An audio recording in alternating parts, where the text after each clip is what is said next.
वरदं विष्णुं शशिवर्णं चतुर्भुजं प्रसन्नवदनं ध्यायेत् सर्वविघ्नोपशान्तये गजाननपद्मार्कं गजाननमहर्निशं मुनेकदं तं भक्तानाम् एकदन्तमुपास्महे वागीशाद्या सुमनः सर्वार्थानामुपक्रमे यन्नत्वा कृतकृत्याश्रुस्ततभामि गजाननं शारदा शारदां भोजवदनावदनाम्बुजे सर्वदा सर्वदा अस्माकं सन्निधिं क्रियात् गुरुब्रह्मा गुरुर्विष्णुः गुरुर्देवो महेश्वरः गुरुः साक्षात् परब्रह्म तस्मै श्री गुरवे नमः।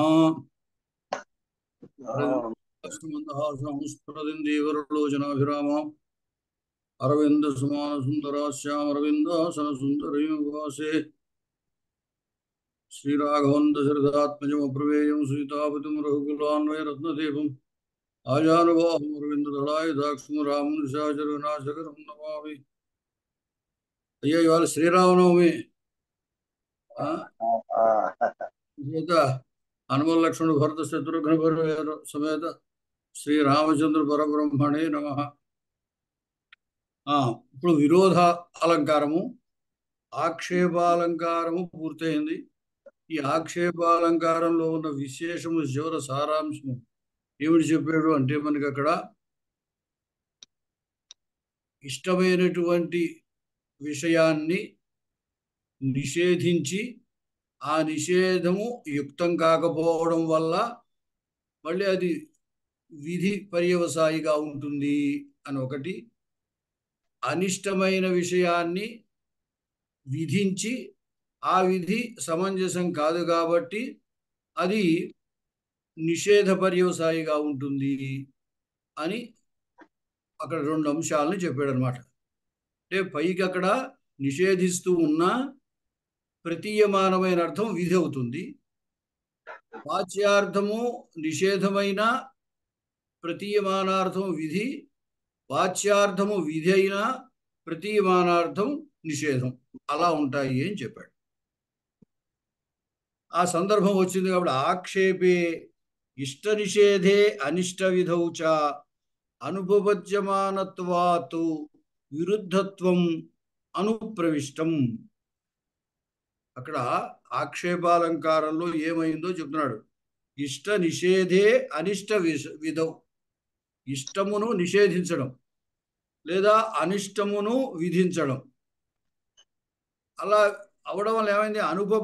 అనుపపద్యమానత్వాత్ అంటే అక్కడ ఉపపన్నము కాకపోవడం వల్ల, ఉపపన్నము కాకపోవుట అంటే అది యుక్తియుక్తంగా లేకపోవడము లేదా సమంజసంగా లేకపోవడం.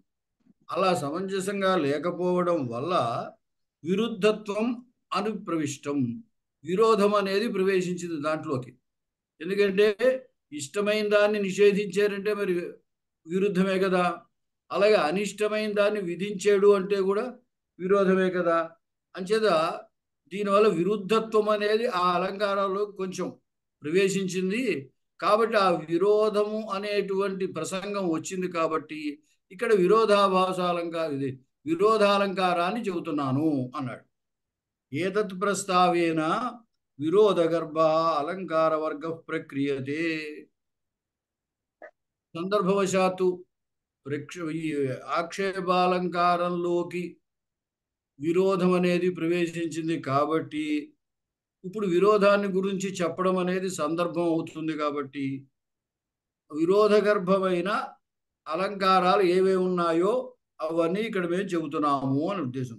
వర్గ అన్నాడు, అలంకార సముదాయాలంతటి అటువంటివి ఆ కోవకి చెందినవన్నీ చెబుతాడు ఇక్కడ. తత్రాపి విరోధాలంకారస్తావత్ లక్ష్యతే, వాటిల్లో కూడా మొట్టమొదట విరోధాలంకారాన్ని చెబుతున్నాము. విరుద్ధ ఆభాసత్వం విరోధ,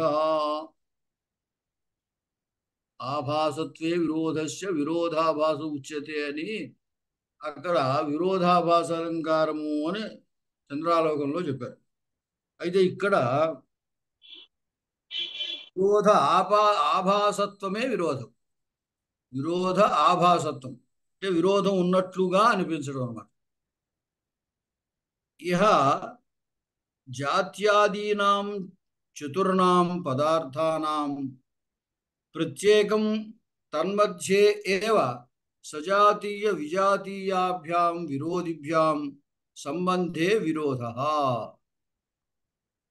జాత్యాదీనాం చతుర్ణాం పదార్థానాం అంటే జాతి గుణ క్రియా ద్రవ్యములు ఇవి జాత్యాదులు అంటే ఈ 4 పదార్థములకు ప్రత్యేకం తన్మధ్యే ఏవ సజాతీయ విజాతీయాభ్యాం విరోధిభ్యాం సంబంధే విరోధః. అంటే ప్రత్యేక వాటిలోనే ఒక్కొక్క దానికి అంటే జాతి జాతి విరోధము, అలాగే గుణము గుణము విరోధము, క్రియకు క్రియకు విరోధము, ద్రవ్యానికి ద్రవ్యానికి విరోధము. ఆ విధంగా ఒకదానితో సజాతీయ విజాతీయాభ్యాం అదే ఇచ్చాడు. సజాతీయము విజాతీయము ఆ విధంగా రెండిటికి విరోధం అన్నమాట.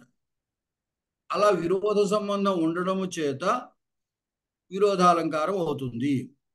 సచ సమాధానం వినా ప్రరూఢో దోష.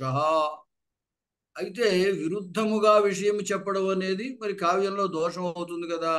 ఒకదానికి ఒకదానికి సంబంధం లేకుండా లేదా ఒకదానికి విరోధంగా ఇంకొక దాన్ని చెప్పడం అనేది దోషం అవుతుంది. ఆ విరోధాన్ని పరిహరించాలి. విరోధ పరిహారం అయితే దోషం లేదు. సత్య సమాధానం వినా అంటే అది ఆ విరోధానికి సమాధానం లేకుండా అంటే ఆ విరోధాన్ని పరిహరించకుండా చెప్పితే ప్రరూఢో దోష చాలా బలమైన దోషం అవుతుంది. సతి సమాధానే ప్రముఖే ఏవ ఆభాసమానత్వాత్ విరోధాభాస. అలా సమాధానం కనుక చెప్పినట్టయితే అంటే ఆ విరోధాన్ని పరిహరించినట్టయితే ఇంకా విరోధం ఆభాసమానమే అవుతుంది అంతే. ఇక పైకి విరోధంలా అనిపిస్తుందే కానీ వస్తుతః విరోధం లేదు. అందువల్ల ఆభాసమానత్వాత్ విరోధాభాస. ఆభాసం అవడం చేత విరోధం ఉన్నట్టుగా అనిపించడం వల్ల వస్తుతః విరోధం లేకపోవడం వల్ల దాన్ని విరోధాభాసాలంకారం అంటాం. క్రియాయా తత్ర జాతి విరోధస్య జాత్యాదిభిః సహ చత్వారో భేదాః గుణస్య గుణాదిభిః సహ త్రయః భేదాః క్రియాయాః క్రియాద్రవ్యాభ్యాం సహ ద్వౌ భేదౌ ద్రవ్యస్య ద్రవ్యేణ సహ ఏకః తదేవం దశ విరోధ భేదాః తత్ర దిగ్మాత్రేణ ఉదాహరణం. అంటే ఇక్కడ విరోధం అనేది జాతికి జాతితో మిగతా వాటితో కూడా ఒక్క నిమిషం అండి, ఒక్క నిమిషం.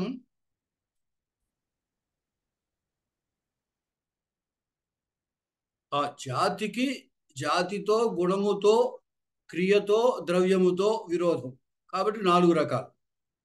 తర్వాత గుణానికి గుణముతో క్రియతో ద్రవ్యముతో విరోధం కాబట్టి 3 భేదాలు.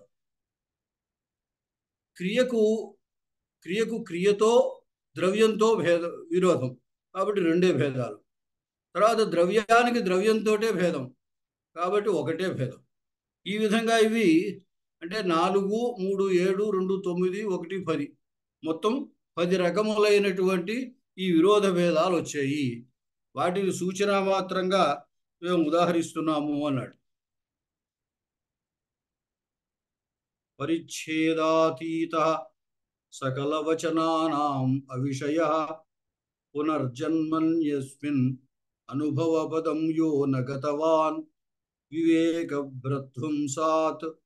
వివేక ప్రధ్వంసాత్ ఉపజిత మహామోహగహనః వికారః కోప్యంతర్జడయతి చ తాపం చ కురుతే. ఇది మాలతీ మాధవంలో శ్లోకంట. ఇక్కడ విరహం యొక్క వికారము ఎంతటితో మనం చెప్పడం చాలా కష్టం అనే విధంగా చెబుతున్నాడు. ఇక్కడ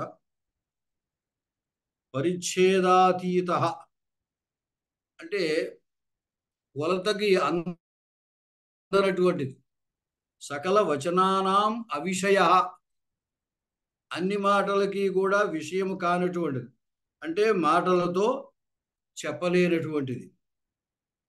పునర్జన్మని అపి అస్మిన్ అనుభవపదం యః నగతవాన్ పునర్జన్మలో కూడా ఇటువంటి అనుభవము మళ్ళీ పొందరానిటువంటిది. వివేక ప్రధ్వంసాత్ ఉపచిత మహామోహ గహన. ఈ విరహంలో ఏమవుతుందట అంటే ఆ వివేకం కూడా పోతుంది, నశించిపోతుంది. ఆ వివేకం నశించిపోవడం వల్ల ఉపచిత మహామోహ గహన, మహామోహం అది ఎటువంటి గహనం, ప్రవేశింపశక్యం కానటువంటి చాలా దట్టమైనటువంటి గొప్ప మోహం అన్నమాట. గొప్ప అజ్ఞానమనో అంధకారమనో అనుకోవచ్చు. అది అనమాట. ఉపజిత అంటే కూడినటువంటి, వృద్ధి పొందినటువంటి, ఏర్పడినటువంటిది. ఇది మహామోహ గహన. వికార కోపి అంతర్జట ఇది చ తాపం చ కురుతే. అది ఏది? ఈ వికారం అంటే విరహం వల్ల కలిగినటువంటి వికారం.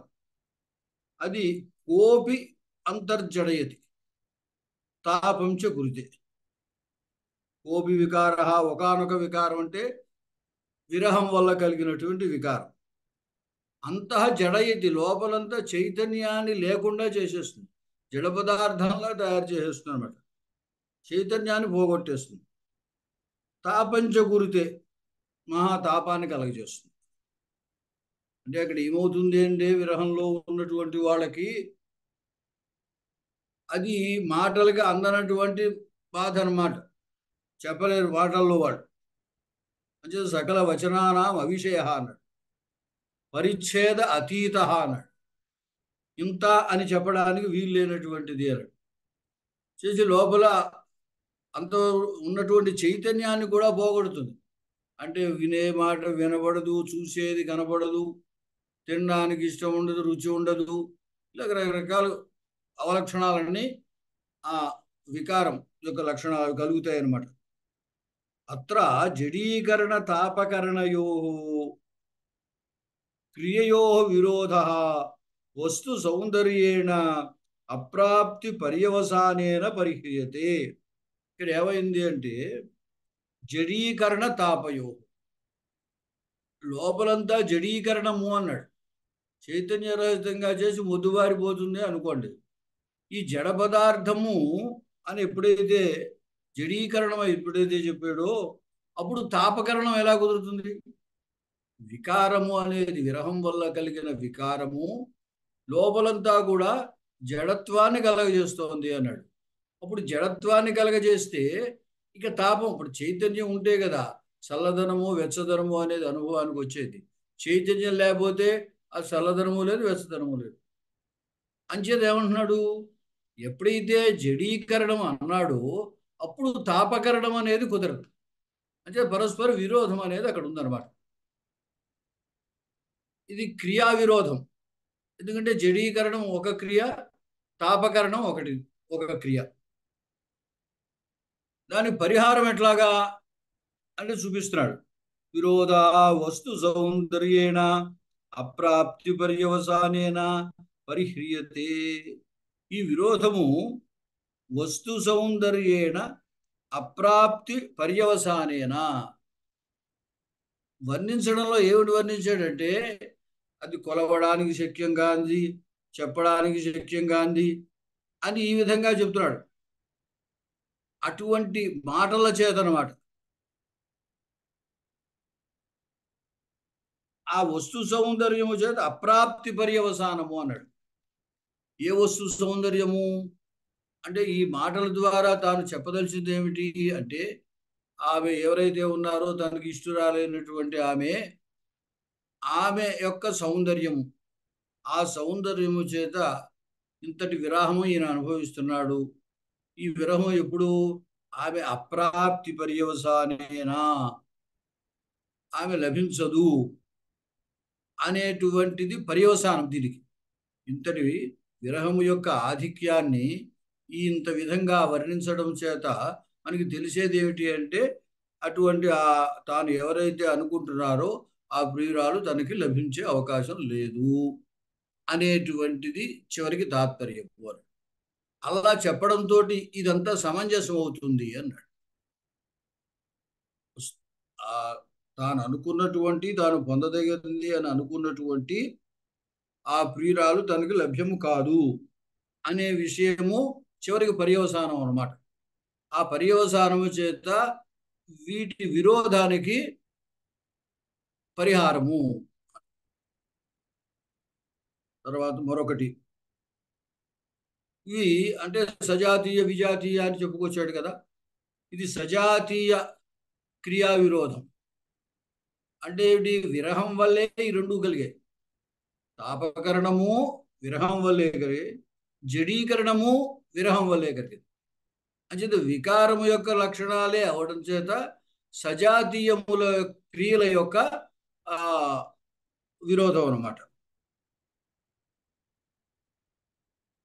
తర్వాత అయం వారామేకో నిలయ ఇది రత్నాకర ఇది శ్రితోస్మాభి తృష్ణా తరలిత మనోభిర్జల నిధి కయేవం జానీతే నిజకర పుటీకోటరగతం క్షణాదేనం తాం యత్తిమి మకరమాపాస్యతి ముని. ఇది అయం వారాం ఏకః నిలయ అంటే నీటికన్నిటికీ నిలయమైంది, నిధి అనేటువంటిది ఆశ్రయమైంది సముద్రం. అంచేత నీళ్లన్నిటికీ నిధి అని, అలాగే రత్నాకర రత్నములకన్నిటికీ ఆకరమని ఆ ఉద్దేశంతో అయం జలనిధి ఆశ్రిత అస్మాభి, ఈ సముద్రం మన చేత ఆశ్రయింపబడింది. శ్రితోస్మాభి తృష్ణా తరలిత మనోభి అంటే తృష్ణము, వాటి పట్ల ఆశ లేదా దప్పిక. తృష్ణ అనే శబ్దానికి దప్పిక అన్నట్టు, ఆశ అని కూడా అర్థం. ఇక్కడ నీళ్లు ఉండడం చేత దప్పికతో ఉన్న మనం ఇక్కడికి చేరచ్చు అనుకున్నాం. అలాగే రత్నాలు ఉన్నాయి కాబట్టి, రత్నాకరం కాబట్టి వాటి పట్ల ఆశతోటి మనం ఇక్కడికి రావచ్చు అని వచ్చాం. అస్మాభి తృష్ణా తరలిత మనోభి, తృష్ణ చేత ఆ కదల్చబడినటువంటి, చరించినటువంటి మనస్సు కలవారమై, అటువంటి అస్మాభి మన చేత అయం జలనిధి ఆశ్రిత, శ్రిత అన్నాడు అనుకోండి, ఇదేనా ఒకటి. ఈ జలనిధి మన చేత సేవింపబడుతోంది, ఆశ్రయింపబడుతుంది అని బాగానే ఉంది. కానీ ఏవం జానీతే నిజ కర పుటీకోటరగతం ఏనం క్షణాత్ తాం యత్ తిమి మకర తాం యత్ తిమి మకరం అపాస్యతి ముని. కానీ ఈ ముని ఆయన ఏం చేశాడంటే, మొత్తం ఆ అగస్త్య మహర్షి సముద్రాన్ని ఆచామించేశాడు. ఆచామించడం అంటే ఆయన పురుషుల్లో పోసుకుని నీళ్లు తాగేసినట్టుగా మొత్తం సముద్రానందరి తాగేశాడు. నిజకర పుటి కోటరగటం, తన యొక్క చేతిలో అదే కోటరం, ఒక గుహ లేదా గూడు, దాంట్లో ఉన్నటువంటి సముద్రాన్నంతని ఒక్కసారిగా తాగేశాడు. ఎటువంటి సముద్రం ఇది? తామ్య తిమి మకరం, బాగా ఉండేటువంటి, ఏవి చెడ్డగా ఉండేటువంటి, పొగరుగా ఉండేటువంటి తిమింగలాలు, అలాగే మొసళ్ళు, అటువంటి వాటన్నిటితో కూడి ఉన్నటువంటి ఈ సముద్రాన్ని ఆయన క్షణాత్, ఒక క్షణంలో అపాస్యతి, అపాస్యతి కదా, ఆపాస్యతి, మకరం ఆపాస్యతి, ఆసమంతాత్ పాస్యతి, ఒక్కసారిగా పూర్తిగా తాగేసాడు. దేని ఎవడు తెలిసింది అలా తాగేస్తాడు ఆయనని అన్నాడు. అత్ర జలనిధి పీత ఇది ద్రవ్య క్రియయో విరోధ మునిగెత్తేన మహాప్రభావత్వేన సమాధీయతే. ఇక్కడ సముద్రాన్ని తాగేయడం అనేది కొంచెం మరి విచిత్రమైన విషయం కదా. ఎందుకంటే సముద్రాన్ని తాగడం ఎట్లా సాధ్యం అవుతుంది? అదేమన్నా ఓ గ్లాసు నీళ్ళ కాదు కదా. అంటే సముద్రం అనేది ఇక్కడ ద్రవ్యం. తాగాడు అపాస్యత్, అది ఆపాస్యత్, తాగేశాడు అని చెప్పడం ఎలా సాధ్యమైంది? కాబట్టి అది క్రియ. ద్రవ్యమునకు క్రియకు విరోధం. ఈ విరోధం ఎలా పరిగణింపబడుతోందంటే ఆ మహర్షి యొక్క మహత్వాన్ని సూచిస్తోంది. అతడు అంత గొప్పవాడు కాబట్టి సముద్రాన్ని తాగగలిగాడు. అంటే సాధారణమైన వ్యక్తి కాదు. మహాప్రభావత్వం, ఆ మునిలో ఉన్నటువంటి ఋషిలో ఉన్నటువంటి మహాప్రభావత్వం అనేది ఇక్కడ సూచింపబడుతోంది అనమాట. తద్వారా ఈ విరోధం పరిహరింపబడింది. ఎందుకంటే మహానుభావుడు, మహిమ కలిగిన వాడు, గొప్ప శక్తి గలవాడు కాబట్టి అతనికి అది సాధ్యమే. మనం సాధారణ దృష్టితో సముద్రాన్ని తాగడం సాధ్యం కాదు కదా అని అనుకోవడం వల్ల విరోధం వచ్చింది. అతడు మహానుభావుడు అని చెప్పడం చేత, ఆ గొప్పతనం చేత అతడికి అది సాధ్యమైంది. అందువల్ల విరోధం పరిహరింపబడింది. ఏవం అన్యదపి జ్ఞేయం, ఇదే విధంగా మిగతావి కూడా తెలుసుకోవలసింది. అంటే ఏమిటి? జాతి గుణ క్రియలకు పరస్పర విరోధాలు ఉండడానికి అనేక ఉదాహరణలు ఉంటాయి. వాటిని క్రమంగా మీరు తెలుసుకోండి అన్నారు. వివిక్తి విషయత్వేన చ దృష్టి శ్లేషగర్భత్వే విరోధ ప్రతిభోత్పత్తి హేతు శ్లేష ఔద్భటానాం. వివిక్త విషయత్వేన అంటే వేరు వేరు విషయములుగా, ఇతరమైన అలంకారముల యొక్క ప్రసక్తి లేకుండగా, వివిక్త విషయత్వేన చ అస్య దృష్టే శ్లేషగర్భత్వే, ఈ శ్లేషగర్భం కనుక అయినట్టయితే, అంటే ఇది మిగతా అలంకారములతోటి సంబంధం లేనిదిగా కనబడుతూ ఉండడం వల్ల శ్లేషగర్భత్వే విరోధ ప్రతిభోత్పత్తి హేతు. ఒకవేళ ఇది కనుక శ్లేషగర్భం కనుక అయినట్టయితే విరోధ ప్రతిభోత్పత్తి హేతు, అంటే ఆ విరోధము అనేది ఉత్పన్నం కావడానికి కారణమవుతుంది ఆ శ్లేష. అప్పుడు శ్లేష హేతు శ్లేష ఔద్భటానాం. అంటే ఉద్భటుడు, ఆయన కూడా ఉద్భటుడు, ఆయన కావ్యాలంకారం ఆయన కూడా రాశాడు. దాని ఉద్భటాలంకారము అని అంటాం.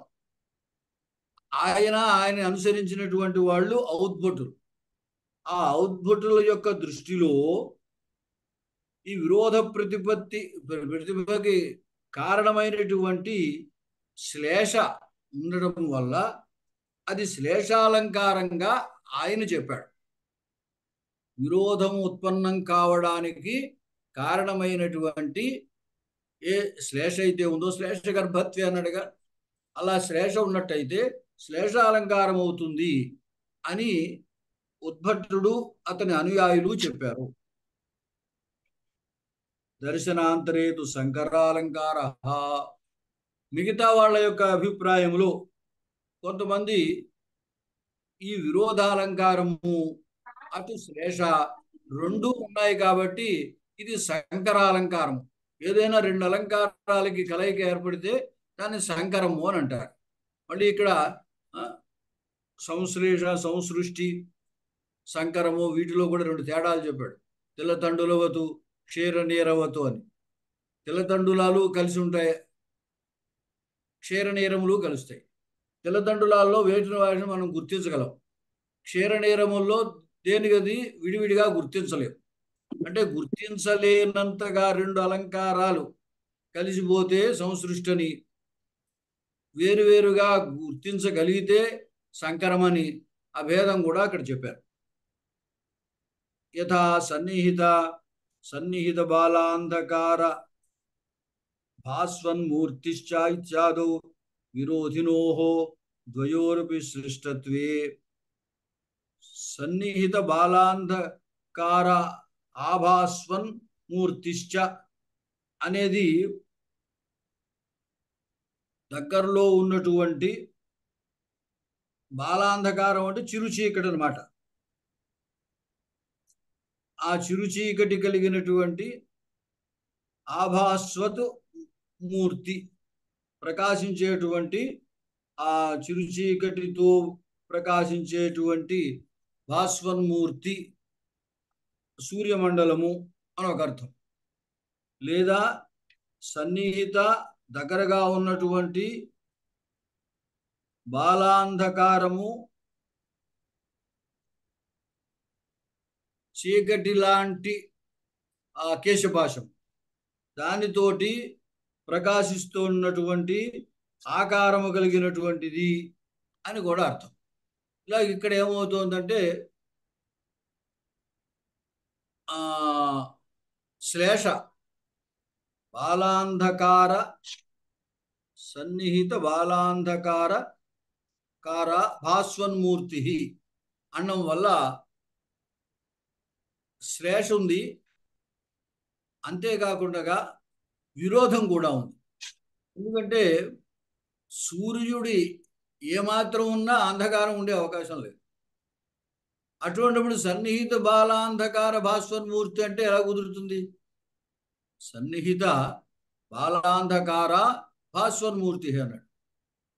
ప్రకాశించే మూర్తి అంటే ఇక్కడ సూర్యుడు అని అభిప్రాయం. సూర్యుడిని చెప్పినప్పుడు ఇంకా సన్నిహిత బాలాంధకారత్వం కుదరదు, అంచేత విరోధం అన్నమాట. ఆ విరోధము ఎట్లా పరిహరింపబడుతుంది అంటే ఇక్కడ శ్లేష చేత పరిహరింపబడుతుంది. భాస్వన్మూర్తి అంటే ఇక్కడ సూర్యుడు కాకుండా ప్రకాశించేటువంటి ఆకారము కలిగినటువంటి ఆమె అని అర్థం. అప్పుడు సన్నిహిత బాలాంధకార అంటే ఆ చీకటి లాంటి,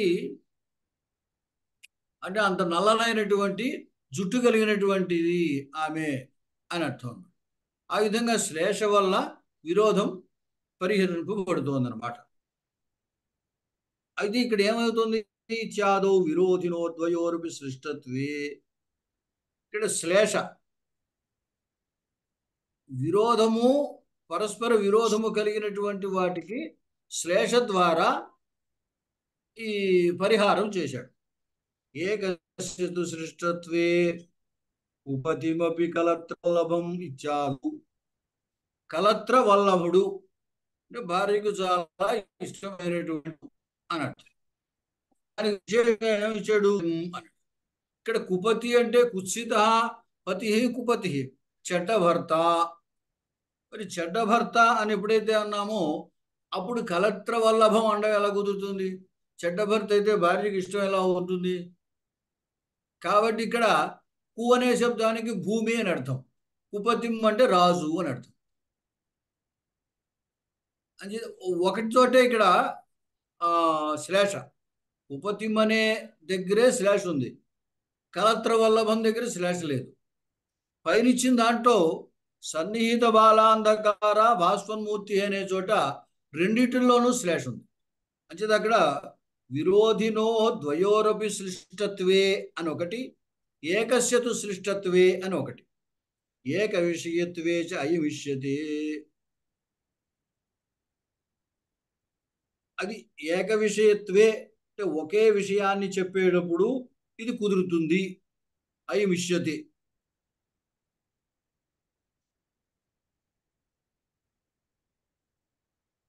విషయభేదే తు అసంగతి ప్రభృతిర్వక్ష్యతే.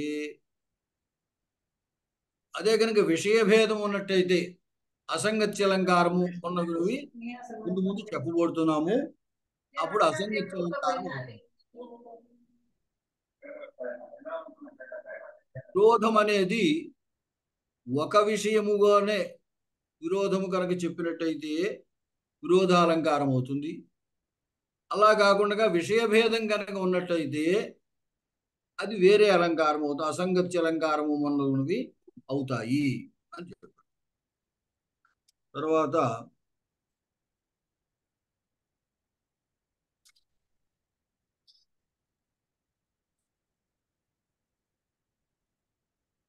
ముప్పై 39, 40 సరిపోయి. విభావనాలంకారం. మొదట విరోధాలంకారం చెప్పాడు, విరోధము ఉన్నటువంటి ఆ ప్రసక్తి ఉన్నటువంటి అలంకార వర్గము అన్నాడు కదా. అంచేత ఆ సందర్భము కుదురుతుంది కాబట్టి ఇక్కడ కూడా విరోధం ఉంటుంది కాబట్టి విభావనాలంకారం చెప్పు. ఏవం విరోధముక్త్వా విరోధమూలా అలంకారా ప్రోచ్యంతే. విరోధమూలమైన అలంకారాలు చెప్పబడుతున్నాయి. తత్రాపి కార్యకారణ భావమూలత్వే విభావనాం తావదాహ. కార్యకారణ మూలకము అయినటువంటి విరోధము కలిగిన కార్యకారణ భావ సంబంధమైన విరోధము కలిగినటువంటిది విభావనాలంకారం. అది ముందు చెబుతున్నాడు. కారణాభావే కార్యస్య ఉత్పత్తి విభావన వినాపి స్యాత్ కారణం కార్యజన్మ చేత్. విభావన వినాపి స్యాత్ కారణం కార్యజన్మ చేత్. కారణం వినాపి కార్యజన్మ చేత్. కారణం లేకుండానే కార్యం పుట్టింది అని చెప్పినట్టయితే అది విభావనాలంకారం అవుతుంది. ఎందువల్ల అంటే సహజంగా ఇప్పుడు కూడా కారణం ముందు ఉంటుంది, తర్వాత కార్యం ఉంటుంది. కార్య జన్మ పూర్వ వృత్తి కారణం. కార్యం పుట్టాలి అంటే దానికి ముందు కారణం ఉండాలి. అది ఎప్పుడు కూడా నీతం, లోకనీతము, శాస్త్రనీతము, ప్రకృతి నీతం. కారణం అనేది ముందుండి కారణం వల్ల కార్యం ఉత్పత్తి అవుతుంది. కానీ ఇక్కడ అలంకారంలో ఏమిటంటే కారణాభావే కార్యస్య ఉత్పత్తి. కారణం లేకుండానే కార్యోత్పత్తి జరిగినట్లుగా చెప్తాం. అలా చెబితే విభావనాలంకారం అవుతుంది. ఇహ కారణాన్వయ వ్యతిరేక అనువిధానాత్ కార్యస్య కారణమంతరేణ అసంభవః అన్యథా విరోధో దుష్పరిహారః స్యాత్. ఇహ కారణ అన్వయ వ్యతిరేకానువిధానాత్. ఎందువల్లంటే కార్యము కారణము అనేది అన్వయ వ్యతిరేక న్యాయానికి అనుగుణమైనది. అంటే యత్సత్వే యత్సత్వం, యదభావే తదభావ. యత్సత్వే తత్సత్వం. ఇది ఉంటే అది ఉంటుంది. అలాగే యదభావే తదభావ. ఏది లేకపోతే అది ఉండదు. అంటే కారణం ఉంటే కార్యం ఉంటుంది, కారణం లేకపోతే కార్యం లేదు. ఇది అన్వయ వ్యతిరేకములు అంటే. అన్వయము వ్యతిరేకము. అన్వయం అంటే ఉంటే ఉండడం, అంటే కారణం ఉంటే కార్యం ఉండుట, అది అన్వయం అంటాం. వ్యతిరేకం కారణం లేకపోతే కార్యం లేకపోవుట, ఇది వ్యతిరేకం. అంటే ఈ అన్వయ వ్యతిరేకములు అనేటువంటి దానితోటి కూడి ఉండడం వల్ల కారణ అన్వయ వ్యతిరేక అనువిధానాత్ కార్యస్య. ఎప్పుడు కూడా కారణకార్యములకు అన్వయ వ్యతిరేక భావం తప్పనిసరిగా ఉంటుంది. ఉండడం వల్ల కారణమంతరేణ అసంభవ. కార్యము కారణము లేకుండగా ఎప్పుడు ఉండే అవకాశమే లేదు, అసంభవం. అన్యథా విరోధ దుష్పరిహార స్యాత్. అప్పుడు విరోధం ఉంటుంది. దాని ఉన్నట్టు చెప్పినట్టయితే అన్యథా విరోధ దుష్పరిహార స్యాత్. అన్యథ అంటే కారణం లేకుండానే కార్యం ఉండేటట్టయితే ఆ విరోధాన్ని పరిహరించే అవకాశమే ఉండదు.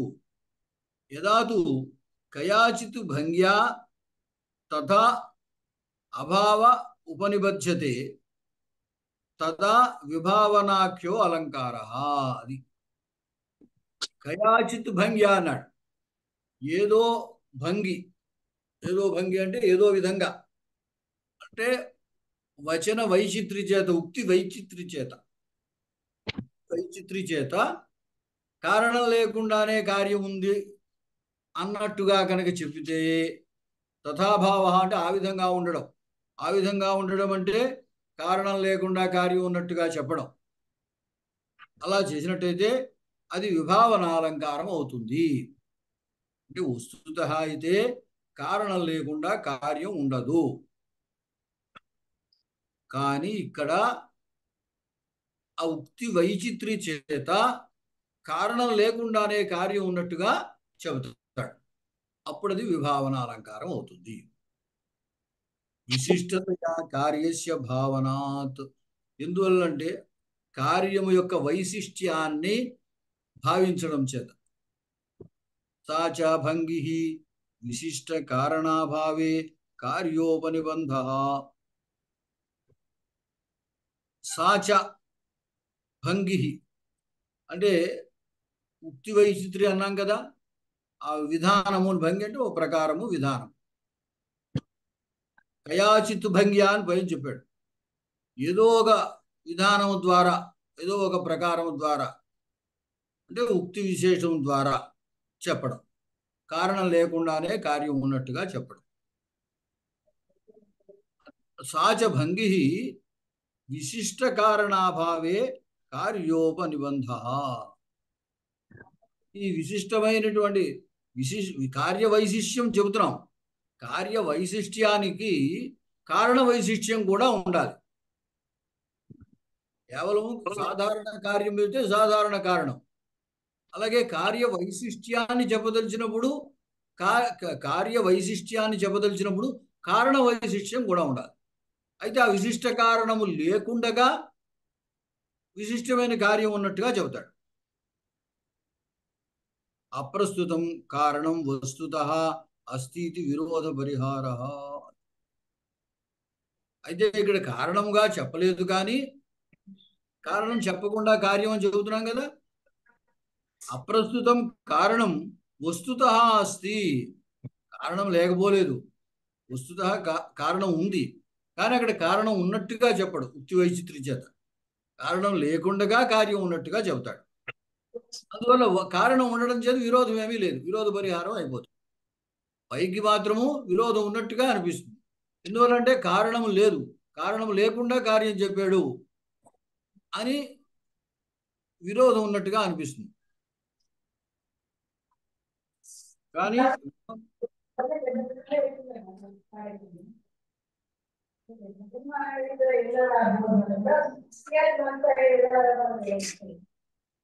సరే,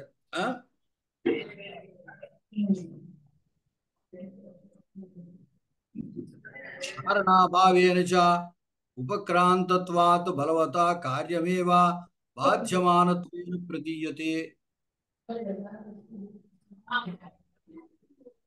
కారణాభావేన చ ఉపక్రాంతత్వాత్ బలవతా కార్యమేవ బాధ్యమానత్వేన ప్రతీయతే. కారణం లేకుండగా ప్రారంభించడం వల్ల చెప్పడం చేత కార్యమే, కారణం లేకపోతే కార్యం సమంజసం కాదు. కాబట్టి కార్యమేవ బాధ్యమానత్వేన, కార్యమే బాధింపబడుతున్నట్టుగా మనకి ప్రతీయమానం అవుతుంది. నతు తేన కారణాభావ ఇది అన్యోన్య బాధకత్వ అనుప్రాణిత్వాతు విరోధాలంకారాత్ భేద. అంటే విరోధాన్ని అలంకారానికి దీనికి భేదం ఏమిటో చెబుతున్నాడు ఇక్కడ. విరోధాలంకారంలో పరస్పరము ఒకదానికొకటి విరోధం ఉన్నట్టుగా ఉంటుంది, అంతేగాని అక్కడ కార్యకారణ భావం కాదు. ఇక్కడ కార్యకారణ భావం ఉంటుంది.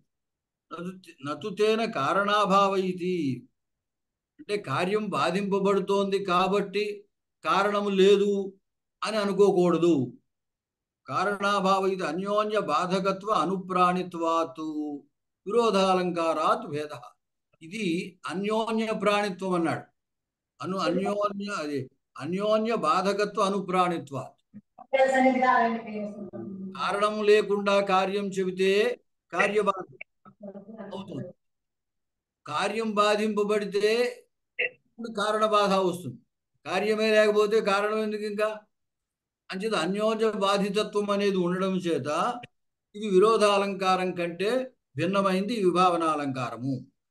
ఏవం విశేషోక్తౌ కార్యాభావేన కారణసత్తాయా ఏవ బాధ్యమానత్వం ఉన్నేయం ఏన సాపి విరోధాత్ భిన్నా స్యాత్.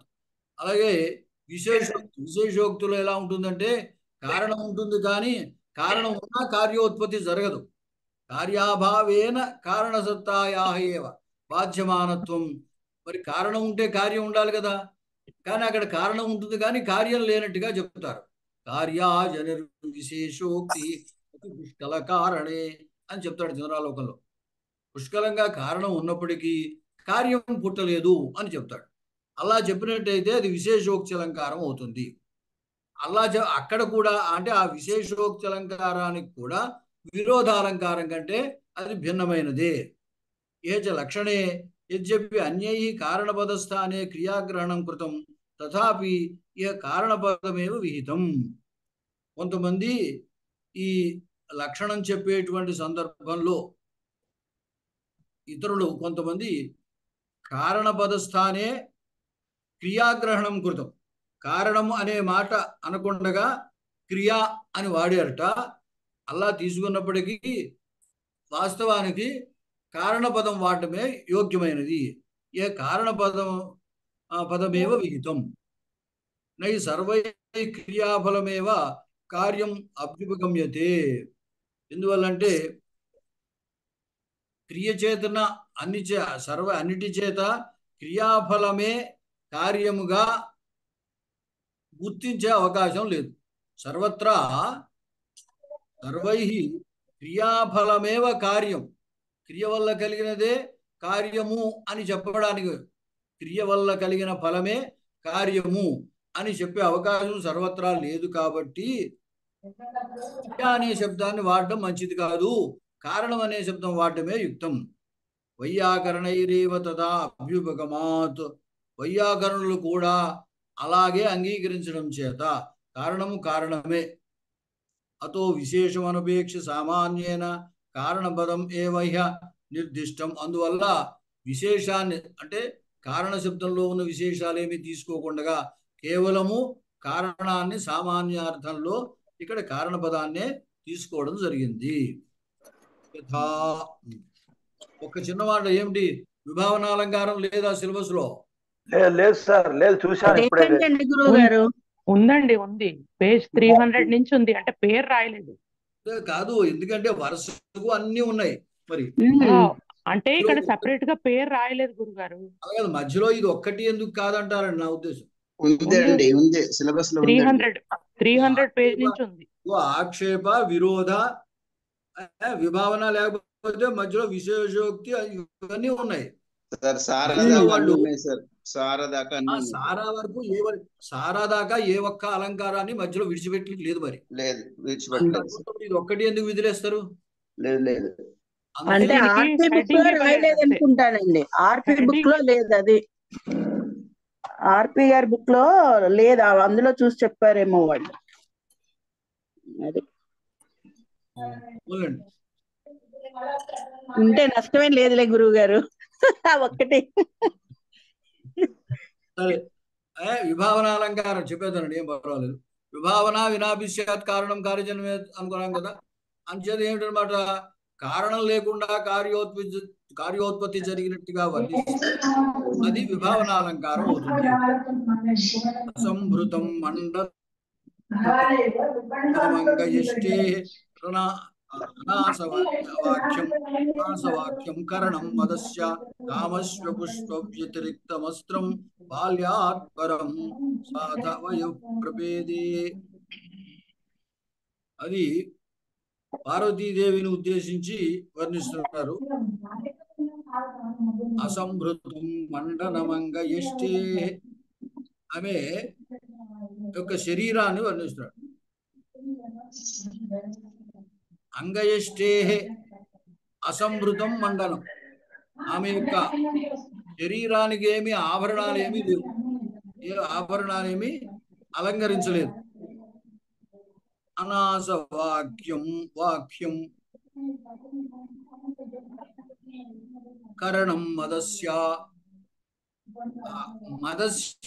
మదమునకు, మదం అంటే ఇక్కడ మత్తు అనుకోండి, ఆ మత్తునకు అనాసవాక్యం కరణం.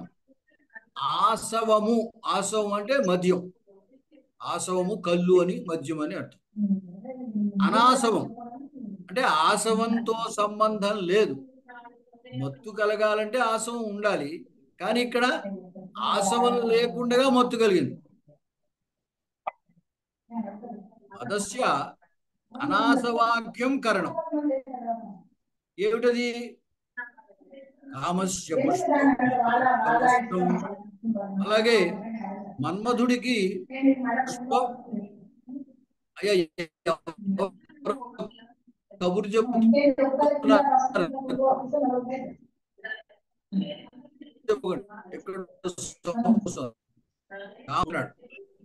మన్మధుడికి అన్ని బాణాలు పువ్వులే, కానీ ఈమె యొక్క శరీరము పుష్పం వ్యతిరిక్తమైంది. అంటే మన్మధుడికి పుష్పం వ్యతిరిక్తమైన బాణం ఇది. బాల్యాత్పరం సా అథ వయఃప్రపేదే. బాల్యం తర్వాత వచ్చేటువంటి వయస్సు ఇక్కడ యౌవనం. ఆ యౌవనము ఆమె పొందింది. పార్వతీదేవి యొక్క యౌవనము యొక్క వర్ణిస్తున్నాడు.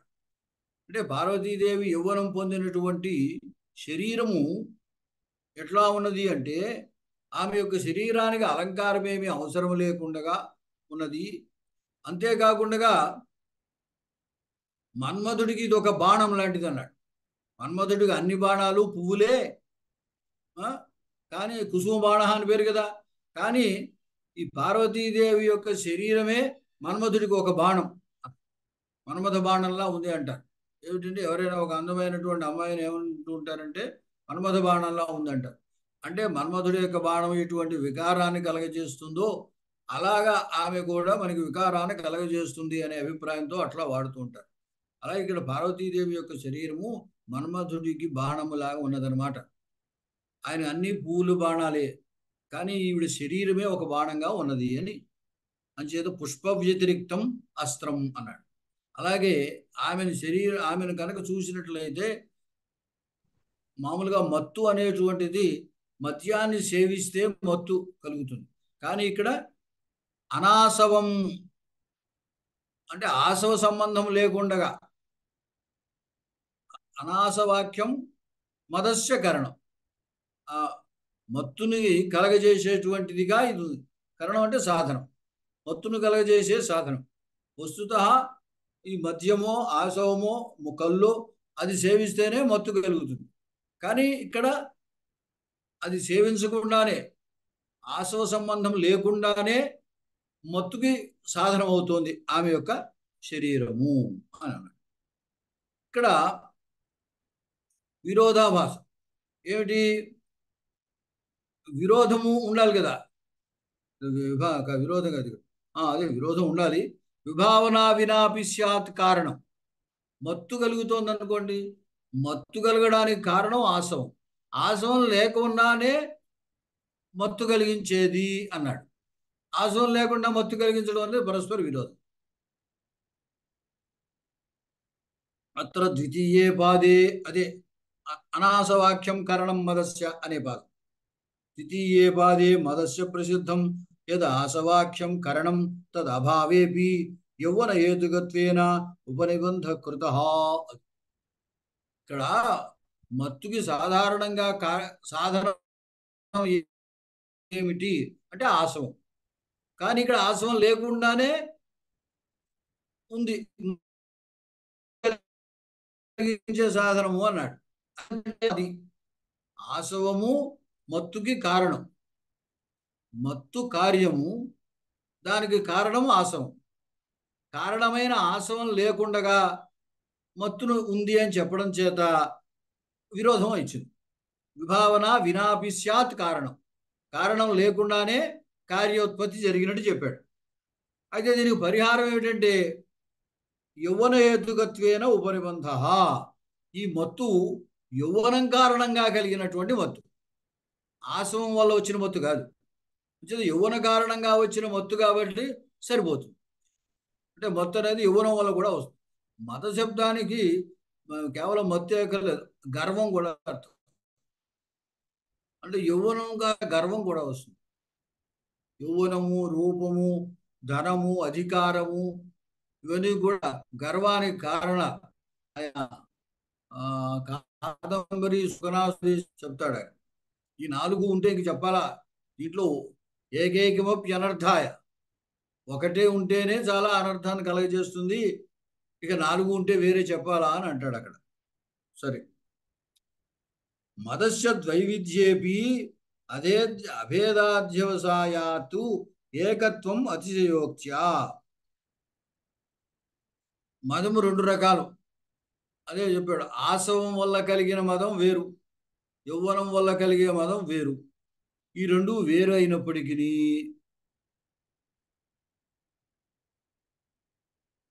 ద్వైవిధ్యే అపి అభేద అధ్యవసాయాత్, రెండిటికి అభేదాన్ని భావించడం చేత ఏకత్వం కుదురుతోంది.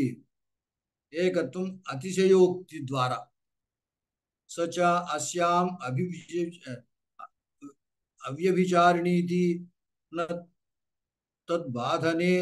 తద్బాధనేన అస్యాహ ఉత్థానం అపితు తదనుప్రాణితత్వేన. సాచ ఆ అతిశయోక్తి అస్యాం అవ్యభిచారిణి ఇది. ఇప్పుడు కూడా ఆ అలంకారాల్లో అతిశయోక్తి అనేటువంటిది తప్పనిసరిగా ఉంటుంది. అంచేది ఇక్కడ కూడా ఆ అతిశయోక్తి అనేటువంటిది అవ్యభిచారిణి అంటే తప్పనిసరిగా ఉండేటువంటిది. వ్యభిచారిణి అంటే ఒకసారి ఉండి ఒకసారి లేకపోవడం అలా ఉండే పరిస్థితి ఉంటే దాన్ని వ్యభిచారిణి అంటారు. అవ్యభిచారిణి అంటే తప్పనిసరిగా ఉండేటువంటి దాన్ని అవ్యభిచారిణి అంటారు. బాధనేన అస్యా ఉత్థానం. కాబట్టి ఆ అతిశయోక్తి బాధనము చేత ఈ విభావనాలంకారము పుట్టింది అని భావించవలసిన అవసరం లేదు. అభి తదు అనుప్రాణితత్వేన. కాబట్టి తద్ అనుప్రాణితత్వం, దాన్ని పోషించేటువంటిది, ఈ విరోధాన్ని పోషించేటువంటిది విభావన. ఈ విభావనాలంకారాన్ని పోషించేదిగా అనుప్రాణితముగా అతిశయోక్తి ఉపకరిస్తుంది. అంతేగాని దీనికి విరోధమేమీ లేదు. ఇయంచ విశేషోక్తివత్ ఉక్త అనుక్త నిమిత్త భేదాద్విధైవ. విశేషోక్తి అలంకారములాగే ఈ విభావనాలంకారము కూడా ఉక్త అనుక్త నిమిత్త భేదాత్, ఉక్త అనుక్త నిమిత్తాన్ని ఉక్త చెప్పడము, అనుక్త చెప్పకపోవడము అనేటువంటి భేదము చేత రెండు రకాలు. తత్ర ఉక్త నిమిత్త ఉదాహృత. కారణం ఉక్త నిమిత్తం చెప్పబడింది. ఏంటి అక్కడ మత్తు కారణం ఏం చెప్పాడు? అనాసవం మన ఆసవ సంబంధము లేని కారణం సాధనాన్ని చెప్పాడు ఇక్కడ. మత్తు అంచేత కారణం చెప్పినట్టయింది. అది కారణం అవునా కాదా వేరే సంగతి, కానీ కారణాన్ని చెప్పాడు. ఆమె యొక్క శరీరమే మత్తు కారణంగా చెప్పాడు ఇక్కడ. అంచేత ఉక్త నిమిత్త ఉదాహరణ, ఉక్త నిమిత్తం అనేది ఇక్కడ ఉదాహరింపబడింది. ఇప్పుడు అనుక్త దాన్ని చెబుతున్నాము. అంగలేఖాం అకాస్మీర సమాలంబన పింజరాం అనరక్తగతాం రాభాం ఓష్ఠలేఖాంచ బిభ్రతి. ఓష్ఠలేఖ ఆమె యొక్క ఆ పెదవి, ఆ పెదవిని ఎటువంటి ఎర్రగా ఉన్నటువంటి ఆ పెదవిని ఆమె ధరించి ఉన్నది అని అర్థం, కలిగి ఉన్నది అని.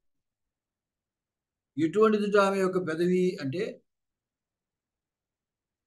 అంగలేఖాం అకాస్మీర సమాలంబన పింజరాం. మామూలుగా కాశ్మీర కుంకుము, ఆ కుంకుమ లాంటి లేపనం, ఆ లేపనము పూయబడినటువంటిది. పూయబడితే పెదవి ఎర్రగా ఉంటుంది. ఇప్పుడు మన వాళ్ళు లిప్స్టిక్ వేస్తున్నారు. ఈ లిప్స్టిక్లు ఏంటంటే రకరకాల రంగులు వస్తున్నాయి. అంటే రకరకాల రంగులు వేస్తూ ఉంటే ఏ చీర కడితే ఆ రంగు ఆ లిప్స్టిక్ వేస్తూ ఉంటారు, మ్యాచింగ్. కానీ పూర్వకాలంలో పెదవులకి ఉట్టి ఎరుపు రంగునే చెప్పేవారు. ఆమె యొక్క పెదవులు ఎర్రగా ఉన్నాయి అని మాత్రమే దొండబొండని వర్ణిస్తూ ఉండేవారు. అంచేత అనేది ఆ కాశ్మీర కుంకుమతో చేసినటువంటి లేపనం. ఆ లేపనాన్ని పూసుకుంటే పెదవి ఎర్రగా ఉంటుంది. కానీ ఆ లేపనం పూయకుండానే ఇక్కడ అకాశ్మీర సమాలంబన పింజరాం అంగలేఖాం. ఆ ఆలేపనమేమీ లేకుండానే, కాశ్మీర సంబంధమైన ఆ ఆలేపనము లేకుండానే ఆమె యొక్క ఆ శరీరము అనలక్తక తామ్రాభాం. అలక్తకము అంటే లత్తుక. లత్తుక అంటే పారాణి. పారాణి పూయకుండగానే ఎర్రనటువంటి కాంతి కలిగినటువంటిది.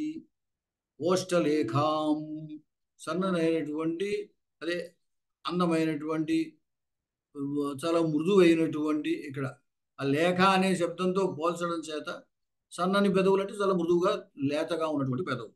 అటువంటి పెదవుల్ని ధరిస్తూ ఉన్నటువంటి ఆమెను పార్వతీదేవిని అని వర్ణించాడు అనుకోండి. ఇక్కడ ఏమైందనమాట, ఆమె పెదవులు ఆ ఎర్ర రంగు వేయకుండానే ఎరుపెక్కాయి అన్నాడు. అంటే ఎరుపెక్కడానికి, లేకపోతే ఎర్రగా ఉన్నాయి అనడానికి ఎరుపు రంగుకి లత్తుగా పూయడమో లేకపోతే కాశ్మీర లేపనం పూయడమో కారణం. అయితే కాశ్మీర లేపనం పూయకుండానే పెదవులు ఎర్రగా ఉన్నాయి అని చెప్పాడు. ఇది కారణం వినా కార్యజన్మ చేతి, కారణం లేకుండా కార్యం చెప్పాడు. అందువల్ల విభావన అలంకారమైంది. అందులో కూడా కారణాన్ని చెప్పడము చెప్పకపోవడము చెప్పాడు. ఇంతకు ముందు ఉదాహరణలో ఏమైంది, అనాసవం కరణం అని ఆమె శరీరాన్ని అనాసవం కరణం మదస్య అని చెప్పేశాడు. అక్కడ మత్తుకి కారణంగా ఆసవ సంబంధము లేని సాధనంగా ఆమె శరీరాన్ని చెప్పడం అయింది. కాబట్టి నిమిత్తం అక్కడ చెప్పారు. అది నిమిత్తం చెప్పబడిన విభావన అలంకారం. ఇక్కడ నిమిత్తము చెప్పనటువంటి విభావన. ఇక్కడ ఏమన్నాడు, కారణం అసలు లేదేది. ఏ కారణము ఎరుపు రంగుకి కారణాలైనటువంటివి ఏముంటాయో అవి లేవన్నాడు. కాశ్మీర రసం లేదు. అంచేత ఆ కాశ్మీర రసం లేకుండే ఆమె యొక్క ఆ పెదవులు ఎర్రగా ఉన్నాయి. లేదా లత్తుగా ఎరుపు రంగు అది పూయకుండానే పెదవులు ఎర్రగా ఉన్నాయి అని చెప్పాడు. అంటే కారణం లేకుండా కార్యం చెప్పినట్టు అయింది. అసలు కారణాన్ని నిమిత్తముగా అక్కడ ఏది చెప్పలేదు. అంటే నిమిత్త అనుపాదానమైనటువంటి విభావన అలంకారం. అయితే ఏ కారణం లేకుండా మరి ఎర్రగా ఎలా ఉన్నాయంటే సహజంగానే ఎర్రగా ఉన్నాయని అర్థం. ఆమె పాదాలు సహజంగా లత్తుకు పూయకుండానే ఎర్రగా ఉన్నాయి. ఆమె పెదాలు ఆ కాశ్మీర రసం లేపనం రాయకుండానే ఎర్రగా ఉన్నాయి అని అభిప్రాయం. దాంట్లో కూడా అదే ఇస్తాడు, విభావన వినాభిషాత్ కారణం కార్యజన్మ చేత్ అప్యలాక్షార సాయుక్తం రక్తం త్వచరణద్వయం. ఈ పాదాలు రెండు లత్తుకు పూయకుండానే ఎర్రగా ఉన్నాయి అని. అంటే సహజంగానే ఆమె యొక్క పాదములు ఎర్రగా ఉన్నాయి అని తాత్పర్యం. అలాగే ఇక్కడ పార్వతీదేవి యొక్క పెదవులు సహజంగానే ఎర్రగా ఉన్నాయి అని తాత్పర్యం. అత్ర సహజత్వం నిమిత్తం గమ్యమానం. అది ఇక్కడ సహజత్వమే కారణం, అది గమ్యమానం అవుతోంది, చెప్పబడలేదు ఇక్కడ. ఇంతకుముందు అక్కడ నిమిత్తం యౌవనం, ఆ యౌవనం ఆ నిమిత్తం అక్కడ చెప్పేశాడు.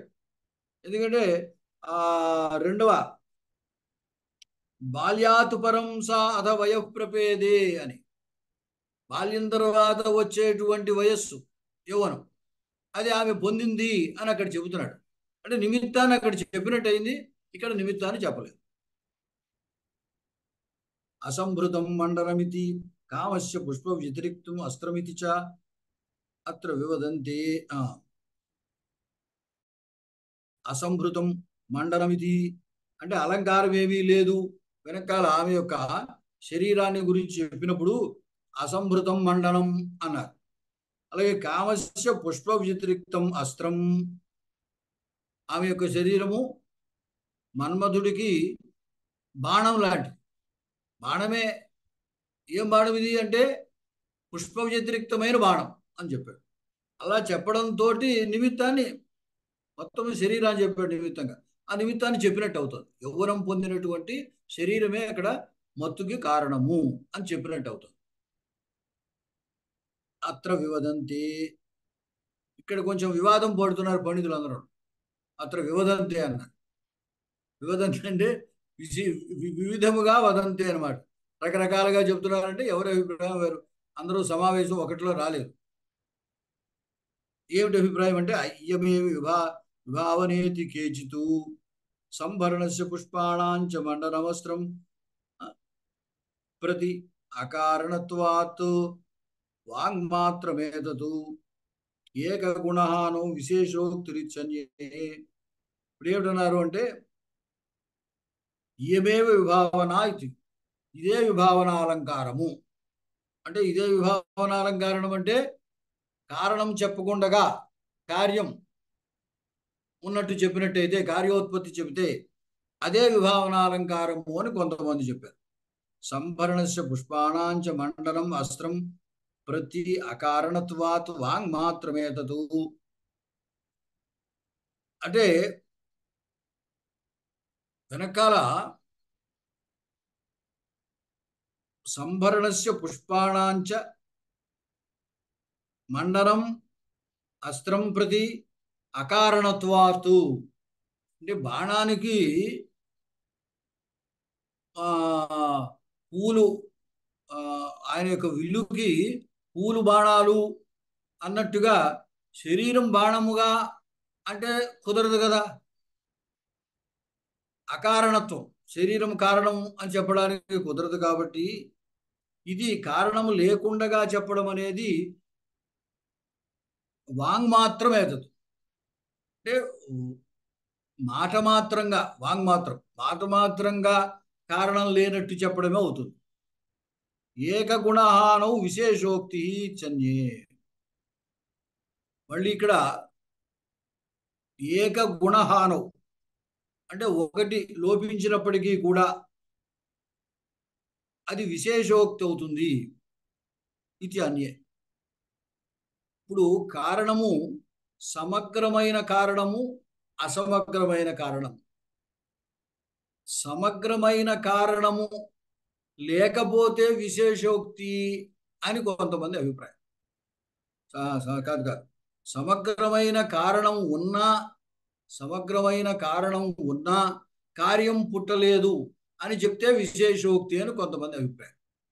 అలా కాకుండా ఆ సమగ్రమైన కారణంలో ఏమాత్రం తక్కువ ఉన్నప్పటికీ, అంటే రకరకాల కలిపి కారణం అనుకోండి, ఆ అన్నిట్లో ఏమాత్రం ఒకటి తక్కువగా ఉన్నా సరే కార్యం పుట్టలేదు అని చెబితే విశేషోక్తి అని కొంతమంది.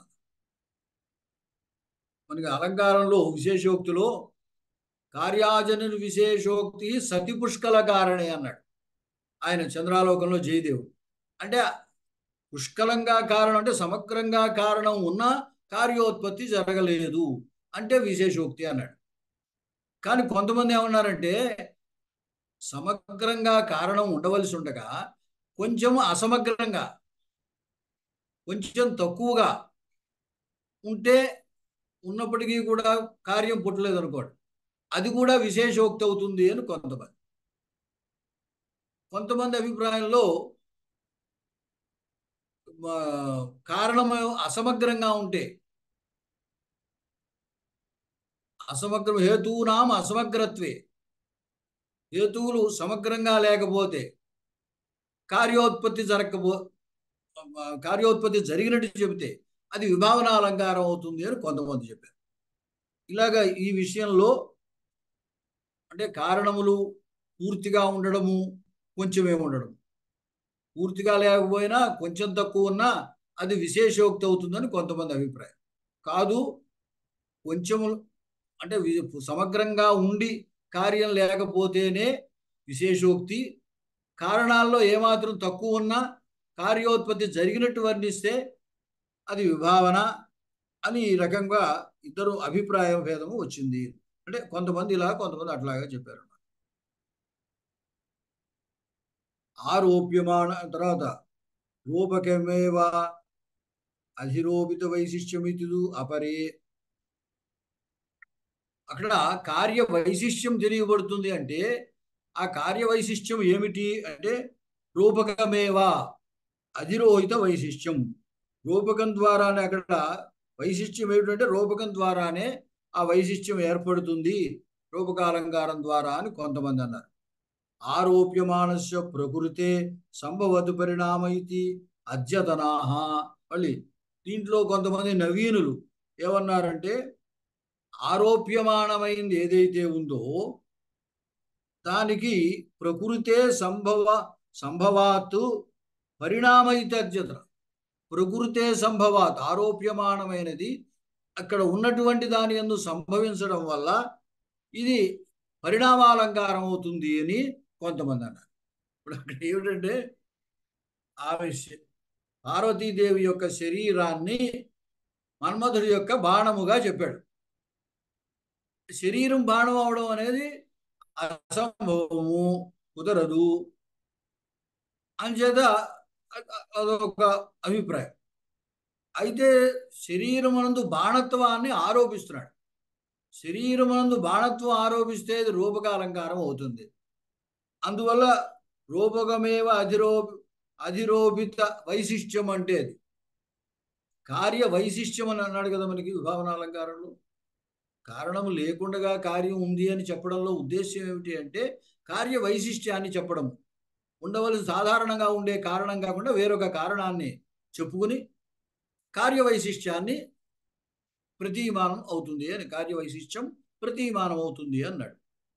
అలాగే ఇక్కడ ఎప్పుడైతే ఆరోపిస్తున్నామో శరీరమునందు బాణత్వాన్ని ఆరోపిస్తున్నామో అది రూపకము, అదే వైశిష్ట్యము అని కొంతమంది అన్నారు.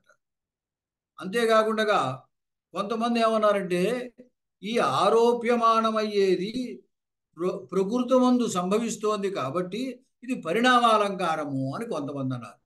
అంటే శరీరము బాణము కాదు, శరీరమునందు బాణత్వం ఆరోపిస్తున్నాడు.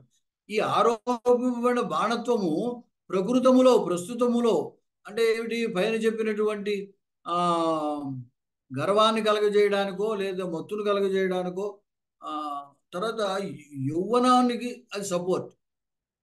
ఆ శరీరము మన్మథ బాణములా ఉన్నది అనేది యౌవనం పొందింది అని ప్రకృతి విషయానికి అది యోగ్యమైనదే అవుతోంది కాబట్టి అది పరిణామాలంకారము అని కొంతమంది అన్నారు అన్నాడు. అలాగా అక్కడ వివదంతే అంటే అది ఈ విభావన విషయంలో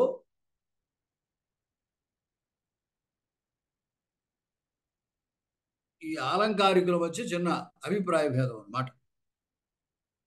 తర్వాత విశేషోక్తి విభావనాం లక్షయిత్వా తద్ విపర్యయ స్వరూపాం విశేషోక్తిం లక్షయతి. సరే, ఇక్కడికి ఆపుదామండి. కార్యోత్పత్తి జరిగితే అక్కర్లేదు సరే.